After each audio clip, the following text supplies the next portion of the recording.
As a resident of Westchester County, you can have a library card updated to include a sticker from us. So that's usually the way it works for alumni. Um, but you also have rights as an alumnus. So as soon as we reopen, if you want to come in person, we'll work out whatever option works best for you. Great, great. And when they log on to these databases, does it stay with the email, the student email, or can they give the personal email? The databases are, I'm going to show you in a little bit. You use your MyWCC username and password, and that actually, once you graduate, that will go away. There are other libraries. The New York State Library has a great collection. FIT has a great collection. NYPL.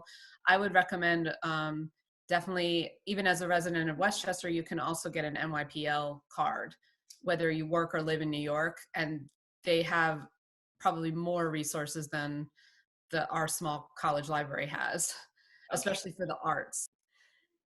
So first of all, there is a lovely guide called Art 125 Digital Imaging that was created by another librarian that I wanted to share with you.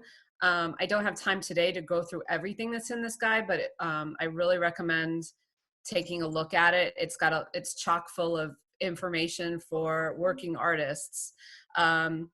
Today, I was going to talk a little bit about the concept of copyright and fair use, and then take a look at some resources where you can find great images to use in your artwork, and the varying degrees of control that some of these have, like rights protection that some of the images might have.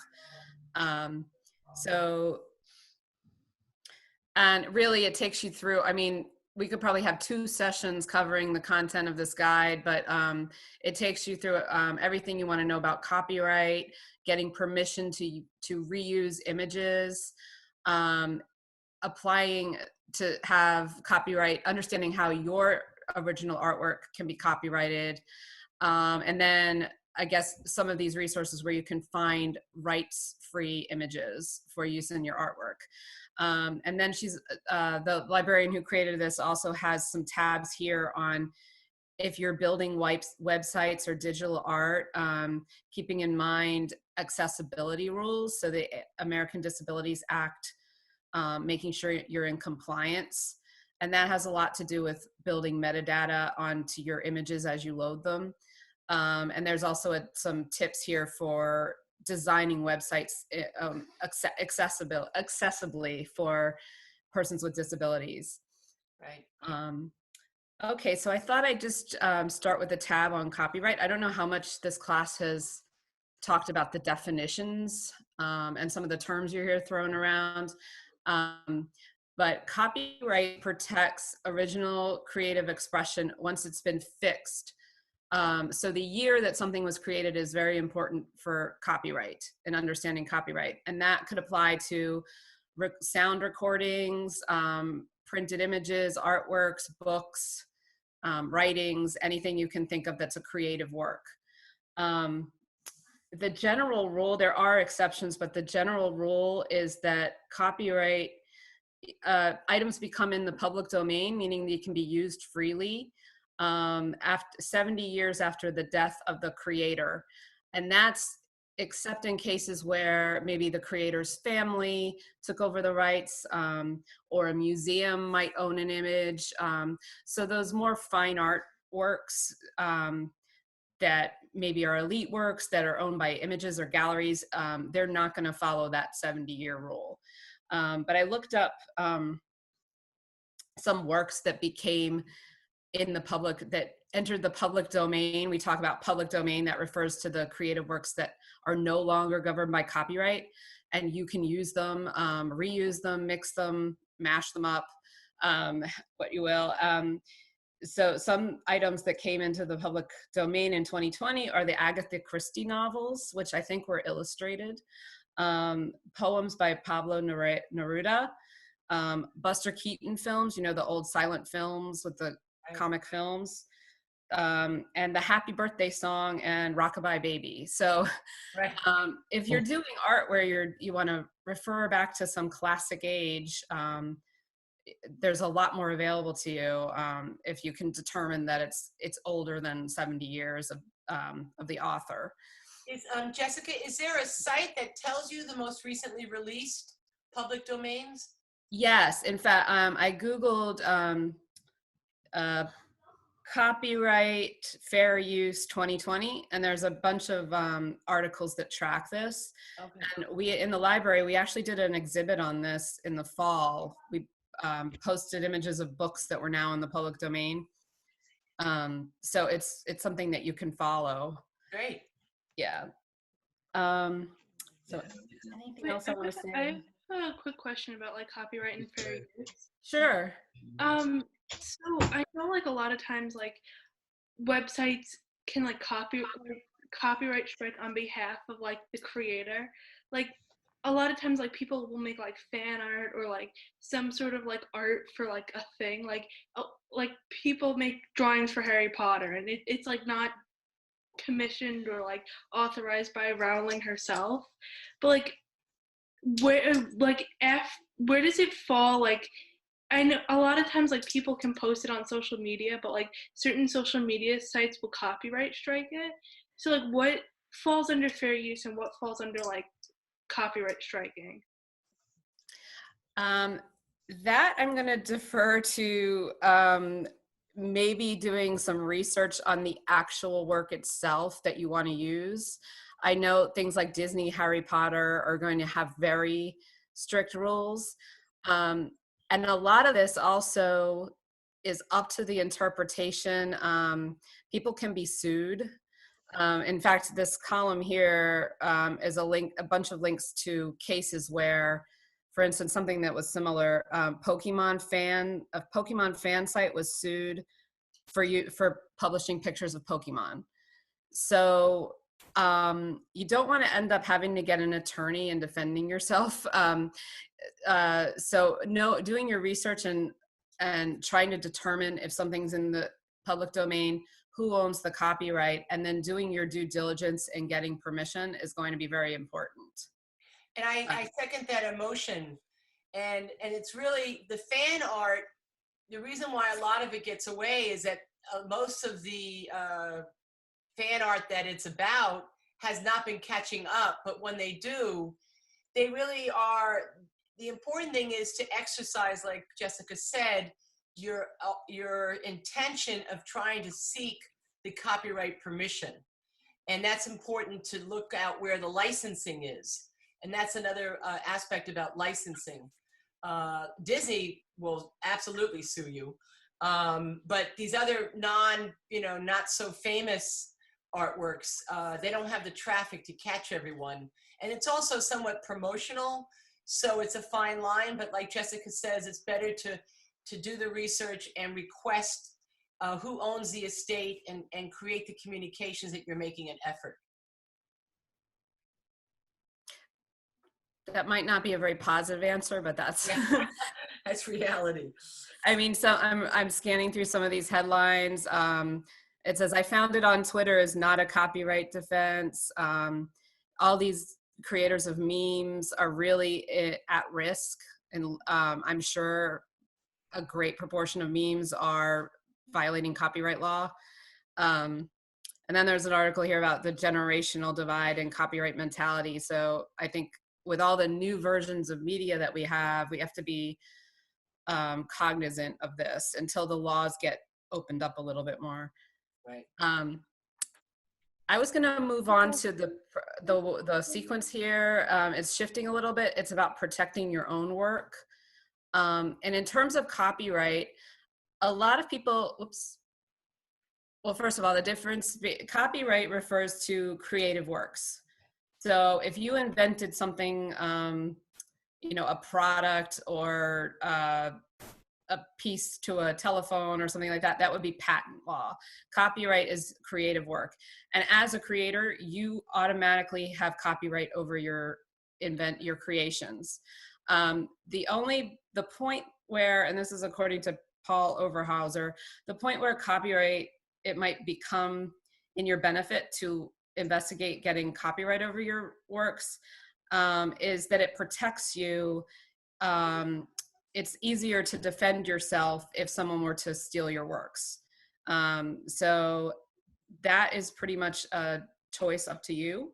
And if you feel like you're going to be publishing your stuff on the web, or you've somehow hooked into some trend, you might want to investigate registering your works. And there's some great resources here for how to do that through the U.S. Copyright Office. And there's also a source called Copyleft, which I think is a good source to look into if you wanted to put your stuff into the public domain. So it's a way of kind of protecting your work. You will give up some rights because you might say, okay, someone can share this, but give me attribution. It gives you a little bit more control. And that was what I was going to show you with a site called Creative Commons. It's a big open source website that you can participate in with your own works or also borrow from. Professor Criken, did I cover everything? Yeah, no, that was excellent. I think the important context of why I wanted Jessica to speak with us is to help you to understand how many resources there are for you. And as you're getting older and more creative, you want to stay in that professional realm of protecting and understanding the rights and licensing, just like you asked Kristen about fan art. And I think that it's important to know that, you know, fan art is so popular. And so it's important to know that if you made any monetary aspects to it, that's when things are going to get even stickier. Mm-hmm, yes. And there's a couple instructional pages here to show you how, when you're creating digital art, how you can embed your information, or even, you know, warnings for others about how you would like the image used. So this is another tool at your disposal as you create art. It's recommended to embed some ownership into it. These slides show you how to do that in Photoshop. Yeah, this is Bridge. I believe so. Yeah, it looks like, yeah, and Bridge does that really well, yes. And then the other way to do that is to embed in the HTML code of your website. So you can embed, there's very detailed instructions on how to do that here. And if you work within the Creative Commons, if you decide to make your artwork available for sharing, giving you attribution, you can embed this code here so that people understand you're a participant in Creative Commons. Good. That's very valuable because you can actually put that in your WordPress. Mm-hmm. There's some guidance here on how to get permission. So if you determine that say you want to use that Harry Potter image, there are ways to borrow that content. You might need to pay some money, but there's guidance here on how to go about that. And then this is where I wanted to spend some time showing you some sites. This is the Creative Commons image search. Well, first I want to show you, okay, so there's a number of different, I'm sure you've come across open license sites where you can get free images, and sometimes it's frustrating just Googling for them, because I know I've done some advertising type design in several of my jobs, and I know, like, you end up clicking on something you like and then you realize it's got the watermark and you've got to pay for it and all that. So we're sharing here on this tab and the search for images tabs, some sites where you know they're openly available, open source. So first I wanted to show you Creative Commons, and this is that community of artists or photographers and anybody that creates works and decide they want to share it for general use. And you can set different levels of approval on the work. So the first thing you can do is use this icon for attribution. It means that you are making the image available for reuse. You just want to make sure that the people give you attribution. Share and share alike means that you can copy, distribute, modify the image into your own creation. Non-commercial means that yes, you want to share it, but you don't want it used for commercial purposes. And no derivatives means that you want to share it, but you don't want the new user to make any modifications to it. So I had Creative Commons open, and you can see Creative Commons now. Yes. Okay. Yeah. Actually, I think I'm going to have to use this link. Okay, so this is the search page. And I looked up, let's just look up the Statue of Liberty. That's a really great Image. Yeah. I was thinking, like, if I was an artist, maybe I wanted to create something about these coronavirus times and show like an empty cityscape or something like that. I've seen a photograph of the Statue of Liberty with a mask on. I saw that one too. That's in the Getty Images. Right. Okay. So these are mostly freely available images. So again, these little icons tell you what you can do with the image. The person means I can use this, but I have to give attribution to the original creator. And that little circle thing means I can modify it for my own use for my artwork. Here's a nice one.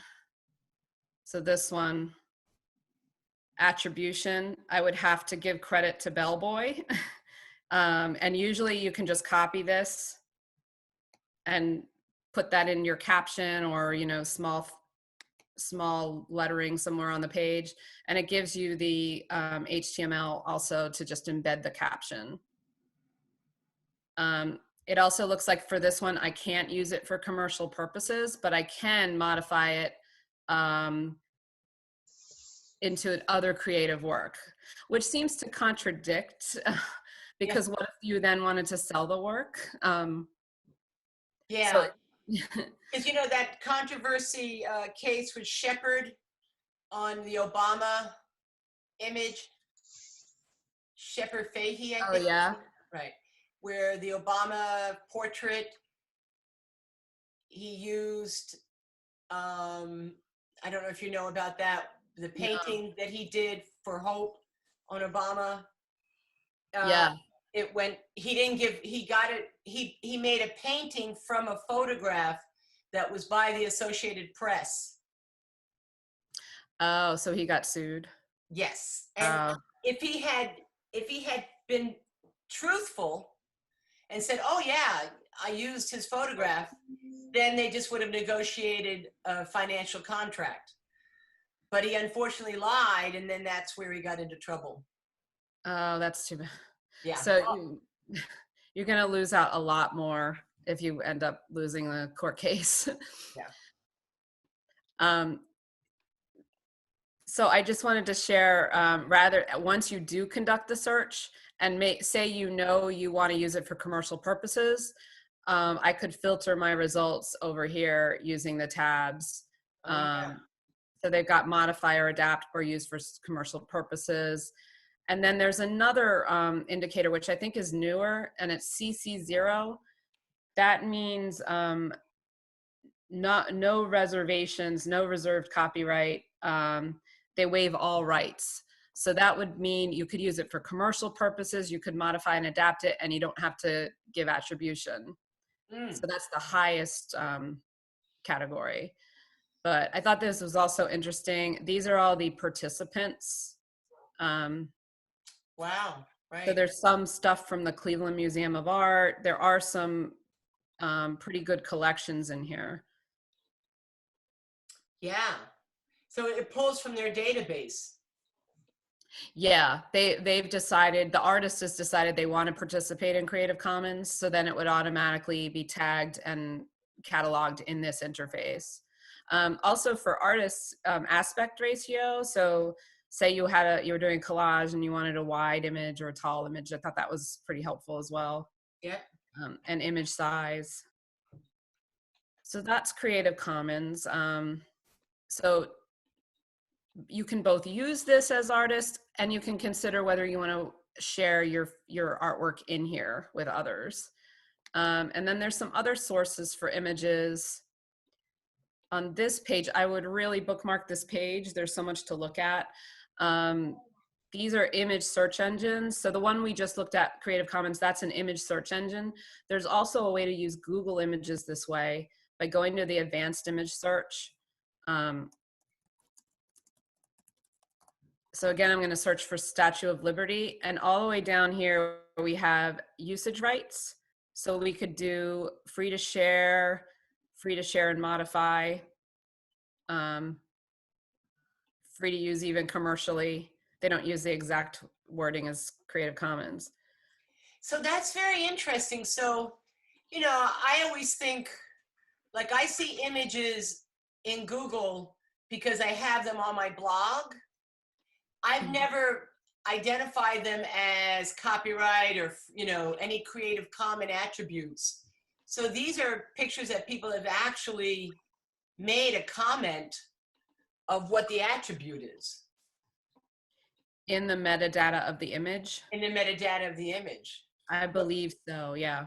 So I wonder if Google, if no one, you know, a layperson doesn't know that metadata stuff. I wonder if the layperson doesn't say anything, they just put it up, you know what I'm saying? That they put it up for free.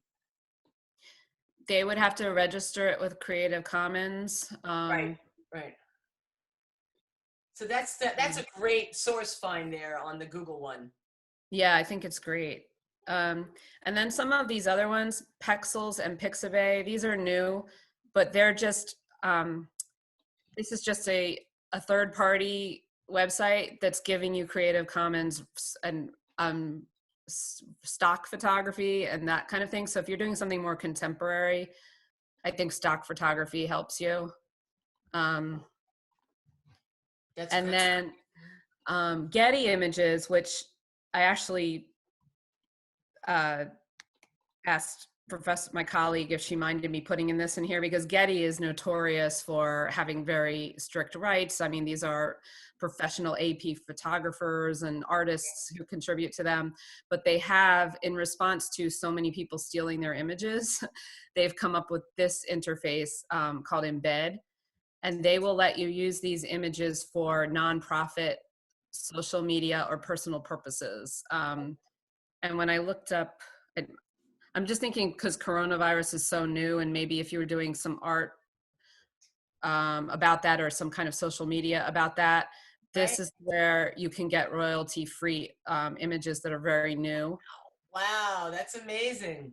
The caveat is that if you want to use this, you have to use their embed code. Otherwise, you're going against their terms. So if you use the embed and it's for, I think they said journalistic, nonprofit, or if you're just if you or I, you just wanted to post something on social media or, you know, Instagram about experiences we're going through, you could use this because it's for personal use. Yes. As long as you use this standard code here. And what it does is it links the user back to Getty. Now, this standard code would go into like a YouTube description or the metadata of the photo. I think they've built this with social media in mind. So when you go to post like an Instagram, you want to use this code to bring the image in. You don't want to download the image and then upload it. Ah, gotcha. Because I was thinking if it was in a video, you know, if you merge them in, then you would have to put the code maybe in the description. Oh, yeah. I did see, not on this image, but some of these are also for purchase. So if you were to want to be using it like for a visual art project, or a lot of them get sold for like commercial television. Right. They've got pricing for that. Neither of these had it, but the one that I found earlier said, is this for, it was asking if it was for television, and it had a, oh, maybe it's when you, oh, comp, what's that?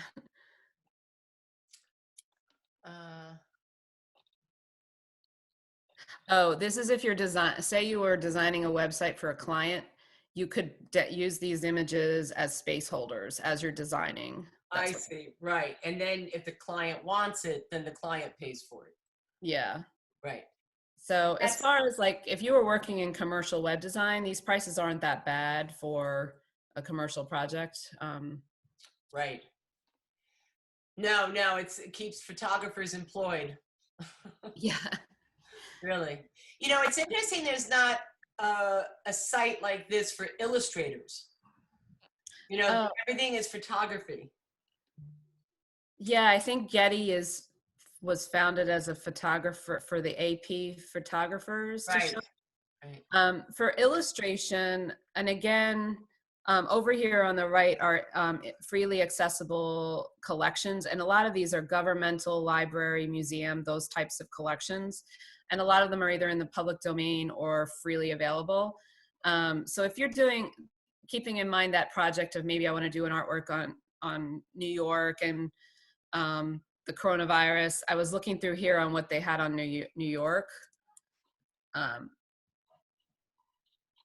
they've got all these, you know, old photos, but also things like architectural photographs from the New York Public Library. Like maybe you could use that, modify this image and use it as a background or. Right. Yeah, no, that's what I find to be the most useful. And their resolutions are very good. Yeah, these were all scanned from the original, obviously the photographs or the, what do you call it? The old films. Negatives. Negatives, yes. I was thinking because I'm a librarian, I think the microfilm, because NYPL has spent a lot of time putting their print and microfilm collections on the web, which is so helpful to researchers. So I would recommend their collection highly. I'm in the Library of Congress, which is another really huge collection of digital images. And you'll find illustrations in here as well. And also sound recordings. And Jessica, I wanted to ask you, where is it that the page to log into the databases to become? Okay. Yeah. So I'm going to show you now. Professor Crichton asked me to show you some of our research materials.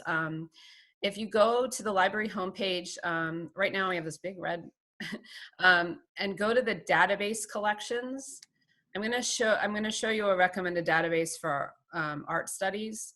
I'm going to click browse by discipline, and this will give you a list of all of our database collections. So these are proprietary. The library has to pay money for you to have access to this material. And I'm going to recommend a database called JSTOR. And most academic libraries have a JSTOR collection. It's a great interdisciplinary database. It will have all kinds of academic writings from the humanities, from history, gender studies, some psychology and kind of social sciences. But I like it also because it's integrated with another product called ArtStore, which is a large collection of digital images from worldwide museums.